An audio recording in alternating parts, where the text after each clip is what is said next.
Kapolri kembali tunjukkan tidak becusnya Anies. Ditulis oleh Nina Nor di sewot.com. Rencana pembongkaran jalur sepeda permanen di kawasan Jalan Sudirman, Tamrin mengandung satu hal yang menohok Anies dengan telak, yakni kurangnya perencanaan dan terbuangnya duit rakyat. Seandainya Anies ngobrol dulu di sana-sini, bahkan kalau perlu ngobrol sama DPR RI, pembangunan jalur sepeda permanen hingga puluhan miliar rupiah itu bakal tidak terjadi. Sangat disayangkan, mengapa Anies tidak konsultasi dengan berbagai pihak terkait. Kelakuannya tidak berubah dengan ketika dia mulai menjabat jadi gubernur dulu dan menata, baca, mengobrak-abrik Tanah Abang. Anies tidak bisa berkelit saat Kapolri mengemukakan rencana pembongkaran jalur sepeda itu, yang mengusulkan kan DPR RI, Wakil Rakyat, dengan alasan yang logis, menghindari diskriminasi pengguna jalan, dan mencegah permintaan fasilitas serupa dari komunitas lain. Anies mau bilang apa lagi? Koplaknya, bentuk protes dari Anies malah dia wujudkan dengan cara yang super blunder koplak.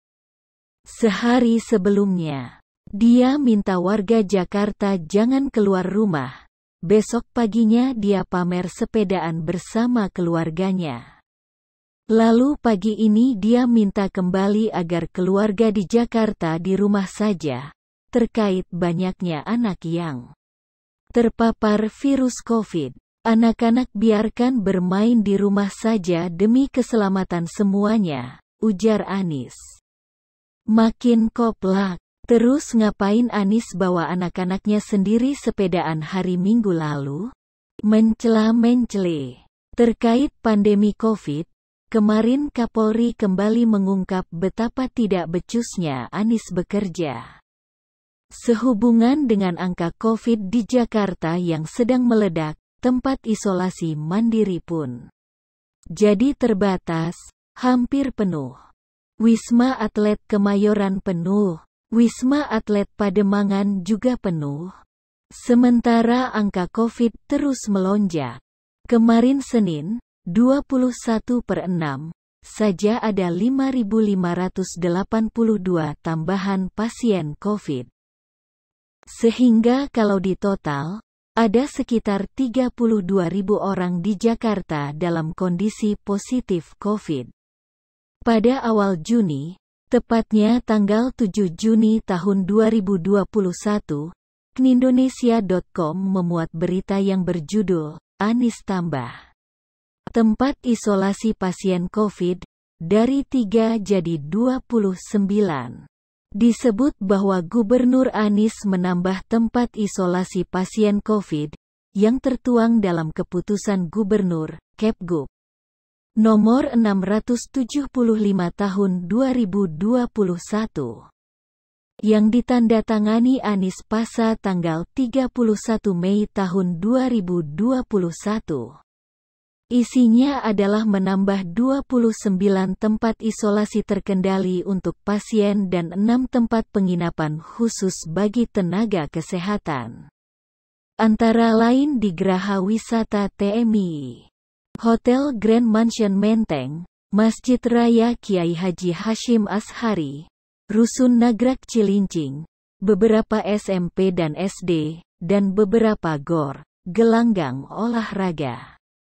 Lengkapnya bisa dibaca di artikel sumber knindonesia.com. Sekali lagi, Kepgub ditandatangani pada tanggal 31 Mei tahun 2021.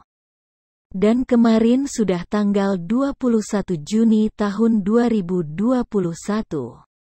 Sudah 21 hari berlalu. Sepertinya cukup ya buat mengatur-ngatur lokasinya. Toh sudah ditentukan di mana, tinggal mengatur tempat tidur, dan fasilitas lainnya. DKI Jakarta kan ibu kota negara, gampang mencari segala macam barang. Soal anggaran mestinya sudah dihitung dong. ketika Anies bikin Kepgub itu.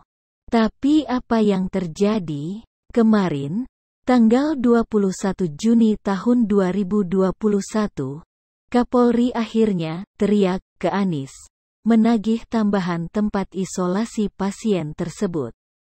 Loh, artinya dari awal Juni, tidak juga dikerjakan? Kami mengimbau kepada pemerintah daerah, pada rekan-rekan untuk bisa ikut segera merealisasikan 31 wilayah yang akan digunakan untuk kegiatan isolasi mandiri terpadu. Kata Kapolri Listio Sigit Prabowo dalam konferensi pers, usai rapat terbatas dengan Presiden dan Menteri kemarin Senin, 21/6.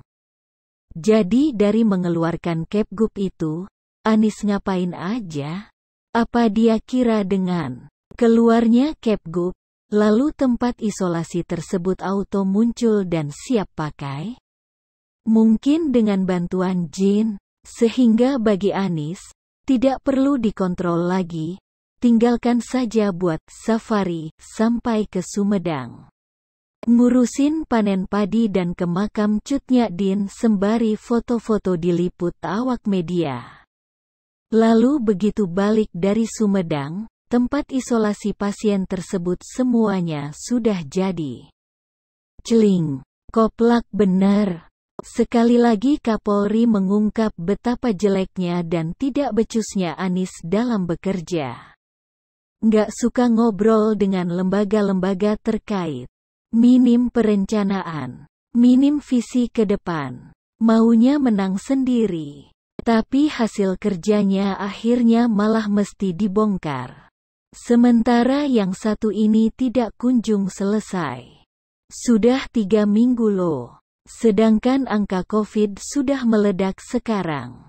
Ya, gitu deh. So, warga Jakarta, tetap putus asa dan jangan semangat. Yakinlah pada kekuatan Sunda Empire. Wokeh. Selalu dari kura-kura. Bagaimana menurut Anda? Tulis di kolom komentar. Jangan lupa klik tombol subscribe, like dan share ya. Terima kasih.